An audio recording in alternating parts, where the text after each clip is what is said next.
Hi, so today I'm chatting with Florence, who's a good friend of mine now, and you have an amazing blog around dyslexia and being a social worker. So I'm always promoting that around and things. I think it's absolutely brilliant. And thank you.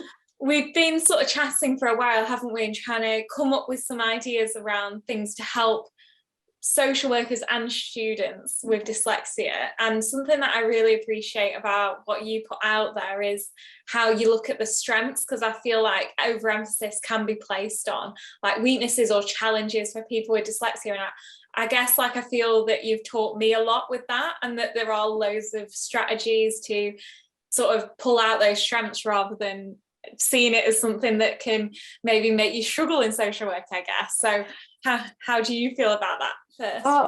Well, that is the goal, hopefully, with the blog, is trying to kind of take that hyper focus away from how does dyslexia disadvantage us in education and in the workplace, and actually look at what are our dyslexia strengths, because like the mind skills that we have, they do help us kind of think differently, communicate differently, and be able to work a little bit differently. And actually it can really benefit social work teams. It can benefit for me specifically in my role, the children and families that I work with as well, and being able to sometimes advocate with some lived experiences in education, and be able to kind of challenge the term that we can be challenging, and that actually maybe the challenge is you as kind of an educator at times, as opposed to the onus always being put on us.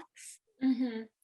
Yeah, no, that's great. And I think what we're going to start with in this video really is some things that have helped you during the university process, because we've had quite a lot of messages saying that some people are struggling with that, and I thought it'd be really helpful to hear your views from someone that's actually been through it, the social work degree. So oh no, that's fantastic, thank you, and thank you for having me. Oh no, that's great. So I think I really appreciate you coming in. So we may be looking down. We were just going to mention that because we're looking at notes as we're talking, because it'll just sort of help. And then I'm going to put a link to your blog in the description box. So right, so I think we were going to start with essay planning, weren't we, around some things that helped you with that. So well, I mean, kind of like first and foremost, I wouldn't have been able to get a lot of the support at university if I hadn't have had a dyslexia assessment or a diagnosis.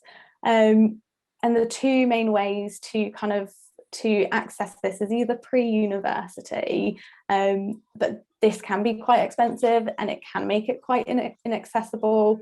So, I mean, my preferred option was going through the university, and being able to access it through student support.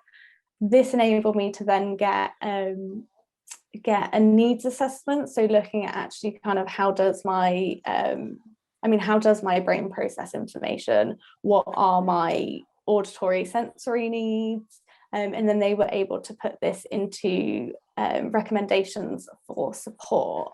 And I think one of the main benefits of gaining kind of diagnosis, needs assessment, and then applying for the disabled students allowance was being able to access 36 hours of one-to-one student specialist dyslexia support. I mean, I've spoken to you in the past about how fantastic my dyslexia tutor has been and how much she has supported me. And primarily in the first instance was around that essay planning.